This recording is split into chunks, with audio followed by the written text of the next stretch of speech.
transform needs attention. Yoga helped me overcome the opportunity to do what they love doing.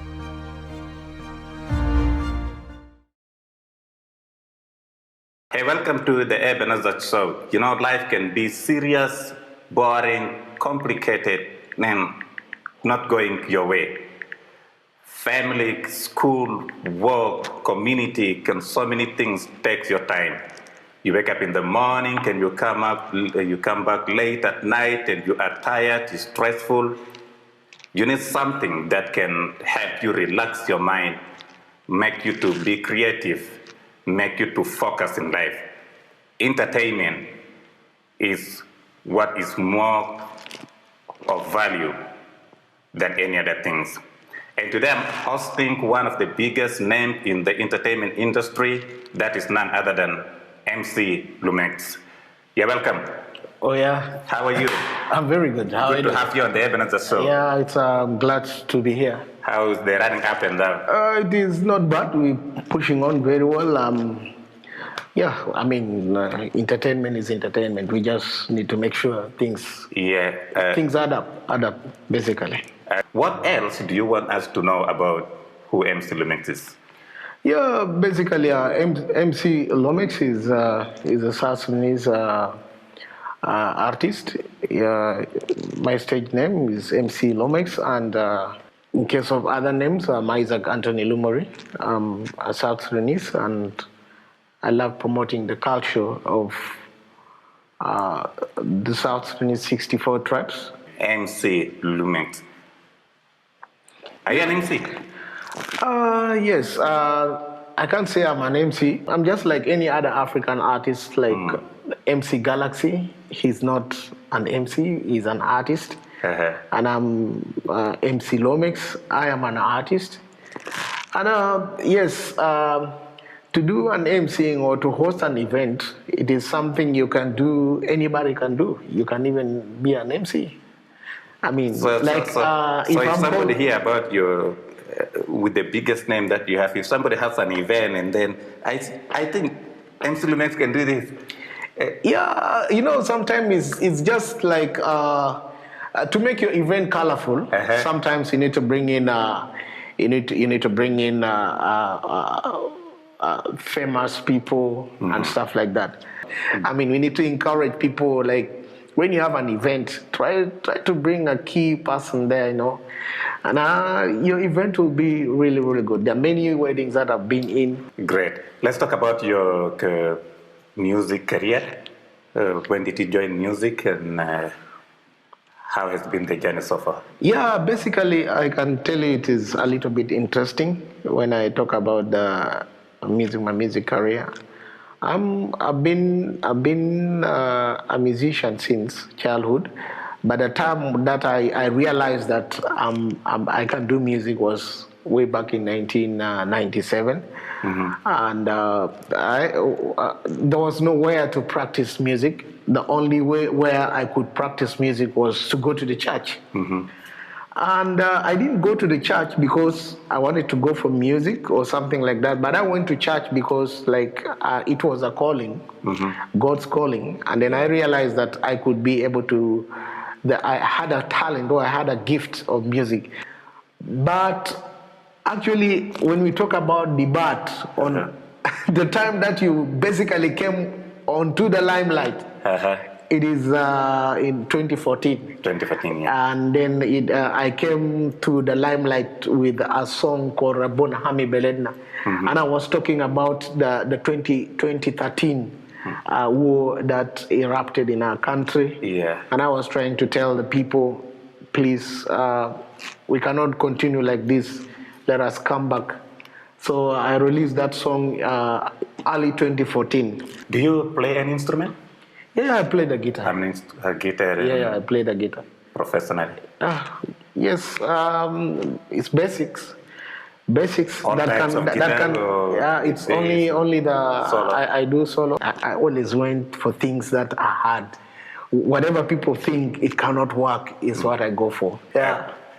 Now, if you live in Juba, you might have heard about Kilkilu Ana. You can just go to Culture Center and you will have nowhere to park your car. The venue is full with so many young people from different classes coming for a comedy show. And MC Lumoex is one of the biggest pioneers or even founder or co-founder of Kilkilu Ana. Can you talk to us, what is Kilkilu Ana and how it all started? Yeah, well, that's a good question. Kilkilu Ana is it's a platform that brings new artists that think they're talented. So we provide them with a stage. We give you the stage to express yourself, and we don't give you the stage just empty. We give you a stage with people, fans that are ready to watch you perform. And that's why even like when we look at the fee at the gate, we are not charging like the normal shows.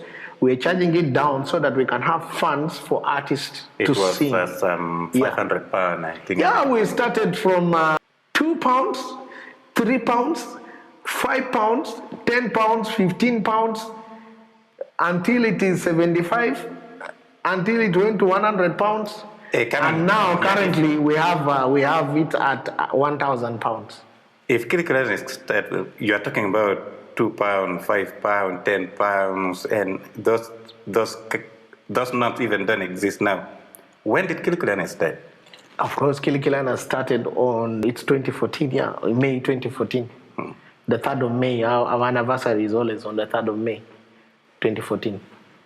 Was there a doubt when you were starting, what if we get a low turnout? No, what if things don't go well? I can say it's when you're starting something, always be sure of what you're doing, be sure of what you're starting. Once you're sure of what you're starting and we believe in what you're starting, give it time, people will believe in it. Let me tell you, like, it was really, really very hard. You know, when we started, we thought that maybe it's just going to be a blast. People are just going to love it. But we were disappointed. The crowd that turned out during the opening ceremony, the grand opening of Kilkilu Ana, man, it was a big loss. The first artist that performed in that show actually was Garangateng, and this guy who sang Ye Momora Ya Momora something, Maya ni Maya. How many people were the attendance by estimate? 50 or 100? I think there were less than 100, my dear. Less than 100. But of those... But you expected... No, but listen, out of those guys that attended, we got people that gave us venue. They were impressed with what we did. Yes. They gave us venue, and I'm very thankful for them. And I really want to thank the management of Lamak. Lamak is around Container Johnny there. So they took us there, like immediately they asked us to continue having a weekly show. Yeah. And we put up a show in Lamak every Tuesday. So that is how we started. When you were coming up with this platform, what exactly, what society problem were you trying to address? Yeah, remember when the war erupted in 2013, people lost their loved ones, and people were so depressed. People were not in their good moods. So Kilkilu Ana came to restore the hope, to restore, to get South Sudanese back to their toes. But I kept on emceeing to those empty chairs until we started receiving people one after the other. I remember. You could see that one day all these chairs would be full. Yes, it was a mission. I don't know how to call it, but it was a mission that you can just see what even recently. It's not possible. Nothing is possible. But this guy, there's a guy called Samir Ball. He's one of our senior camera people in South Sudan. This guy, by then, I used to be huge, fat, with big stomach. And then he's wondering, why would someone be on stage and act like they're people? And he's just doing, what are they trying to do? he came to confess recently that he didn't understand what we were doing as the comedy. I mean, what was that? So he came to tell me recently that, man, I didn't understand whatever you're doing. But I really thank God that right now I understand that whatever you're doing before was something that it was comedy, stand-up comedy. And right now we have VIP, we have Wakil, we have a lot of other comedians, comedian Toma, comedian TikTok, comedian Lawrence, and a lot of those people. Now, before we move forward, I would like to ask you personally something. You have one of the biggest following on social media, and sometimes you surprise your followers by putting on ladies' dress, and was it a comedy or just to get more following? What message are you trying to send? Basically, when you look at entertainment is not for everybody. Entertainment is something that comes right from inside you. Yeah. And then you express yourself through it. You know, those things, they just come in my mind, and I feel this is something that can create engagement and reactions. The message here is that, you can start something that people feel it's not something that is supposed to be that way. It's supposed to be this way. You can change the mind of everybody and put them on this way. Like, ask yourself, like, the first woman that to put on a trouser, how many people laughed at her?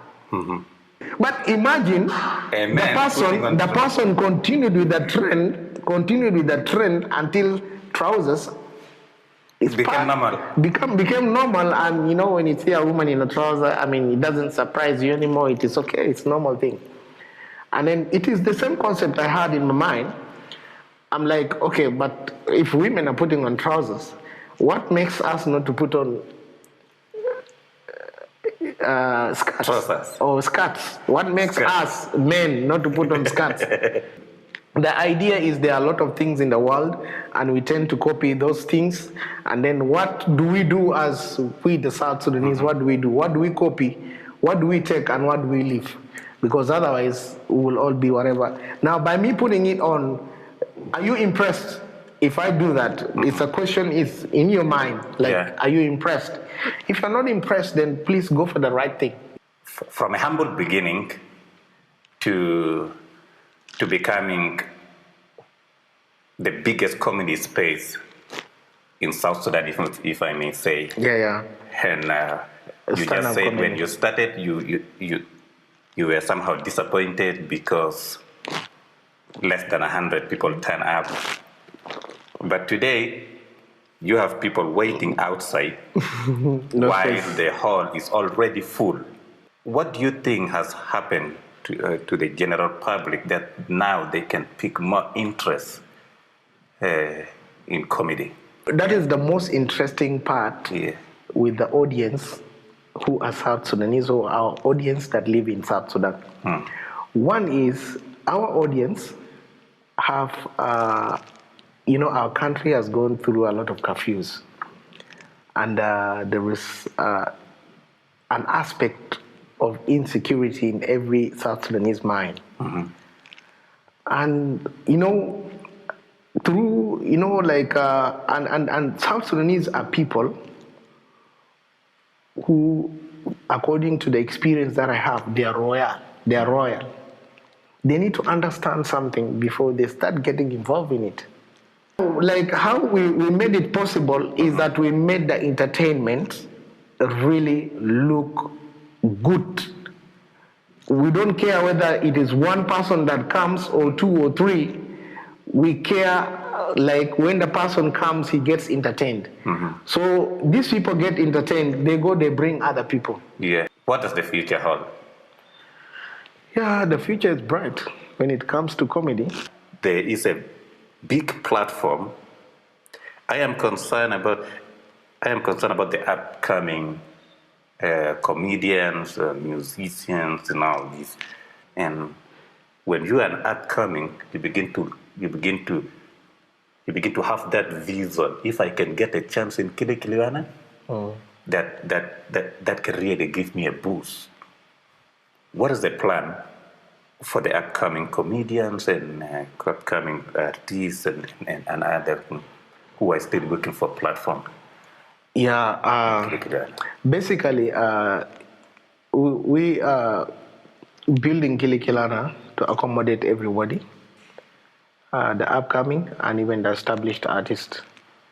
If you see our program lineup, it contains the upcoming talented entertainers. We need to encourage companies to come and display their products. Their products and their services. And service on the stage. The stage is empty. We housed the APF media from France.